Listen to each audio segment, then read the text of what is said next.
আসসালামু আলাইকুম, স্বাগতম আপনাকে ডেভসড্রাইভে। আজকে আমরা জানবো ইলাস্ট্রেটরের উইথ টুল সম্পর্কে।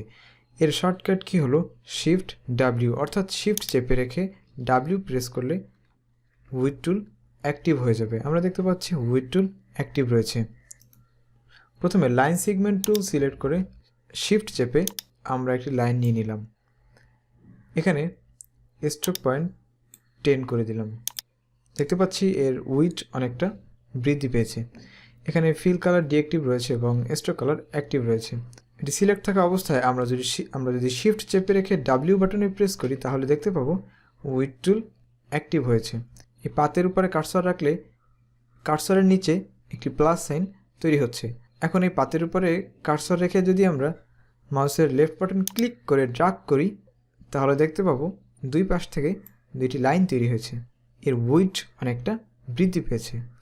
এখন অন্য একটি স্থানে যদি আমরা কার্সর রেখে ক্লিক করে ড্র্যাগ করি তাহলে দেখতে পাবো এই জায়গাটা কিন্তু ন্যারো হয়েছে।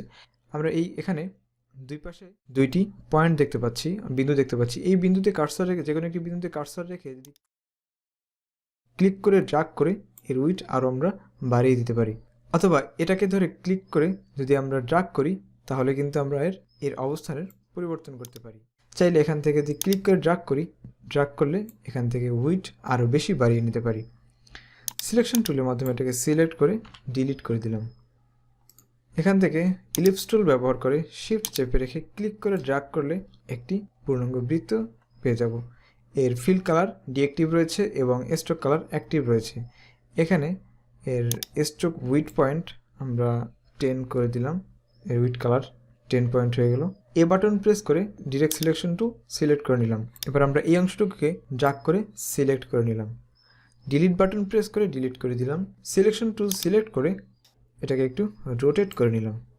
এই অবস্থায় আমরা যদি শিফট চেপে রেখে ডাব্লিউ প্রেস করি তাহলেই কিন্তু উইথ টুল অ্যাক্টিভ হয়ে যাবে। এখন উইথ টুল অ্যাক্টিভ থাকা অবস্থায় কার্সরকে এই অ্যাঙ্কার পয়েন্টের উপর রেখে যদি ক্লিক করে ড্র্যাগ করি তাহলে দেখতে পাবো এই অংশটা কিন্তু অনেক বেশি উইথ হয়েছে এবং ধীরে ধীরে ক্রমান্বয়ে কম উইথ হয়েছে। এখান থেকে আমরা চাইলে এটাকে আমরা অল্ট বাটন প্রেস করে স্ক্রল করলেই দেখতে পাবো এটা জুম হচ্ছে। এখন এই যে বাইরে দুটি পয়েন্ট দেখতে পাচ্ছি, এই পয়েন্টের উপরে কার্সর রেখে যদি ক্লিক করে বাইরের দিকে ড্র্যাগ করি তাহলে এর উইথ আরও বৃদ্ধি পাবে এবং ভেতরের দিকে ড্র্যাগ করলে আরও কমে যাবে। এর উইথটাকে আমরা আরও কমিয়ে নিলাম। আবার এই পয়েন্টে কার্সর রেখে যদি ক্লিক করে ড্র্যাগ করি ভেতরের দিকে তাহলে দেখতে পাবো এর উইথ পয়েন্ট কিন্তু কমে যাবে। আর একটু কমিয়ে নিলাম। সিলেকশন টুলের মাধ্যমে এটাকে সিলেক্ট করে নিলাম।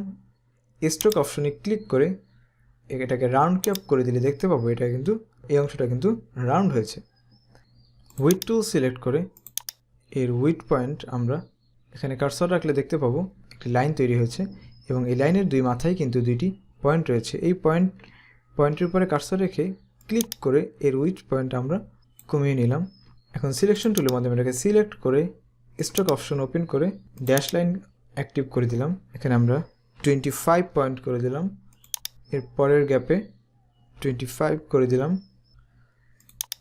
এবার কিন্তু দেখতে পাচ্ছি এটা কিন্তু ড্যাশ লাইনে পরিণত হয়েছে। ইলিপস টুল ব্যবহার করে শিফট চেপে রেখে ক্লিক করে ড্র্যাগ করে আরও একটি বৃত্ত নিয়ে নিলাম। এখানে দেখতে পাচ্ছি এটি কিন্তু ড্যাশ লাইনে রয়েছে, তাই এটাকে আবার সিলেক্ট করে স্ট্রোক অপশন ক্লিক করে ড্যাশ লাইন অপশন অফ করে দিলাম এবং এখান থেকে ডিরেক্ট সিলেকশন টুল সিলেক্ট করে যে কোনো একটি অংশ কেটে নিলাম। এখানে ডিলিট বাটন প্রেস করলে এটি কেটে যাবে। এরপরে এখানে আবারও 10 পয়েন্ট করে দিলাম। শিফট চেপে রেখে ডাব্লিউ বাটনে প্রেস করে উইথ অপশন অ্যাক্টিভ করে নিলাম। এরপরে অল্ট চেপে রেখে যদি আমরা ক্লিক করে ড্র্যাগ করি তাহলে দেখতে পাবো এটি কিন্তু শুধু নিচের দিকে উইথ হয়েছে, অর্থাৎ এই পাত বরাবর কিন্তু শুধু নিচের দিকে উইথ হয়েছে।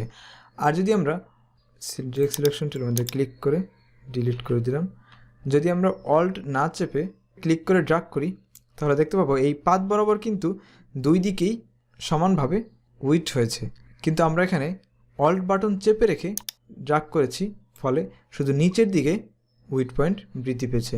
এভাবে চাইলে আপনারা খুব সহজেই উইথ টুল ব্যবহার করে বিভিন্ন ডিজাইন করতে পারেন এবং সহজেই যে কোনো ধরনের কাজ করতে পারেন। আশা করি উইথ টুল সম্পর্কে আপনারা ধারণা পেয়েছেন। ধন্যবাদ সকলকে।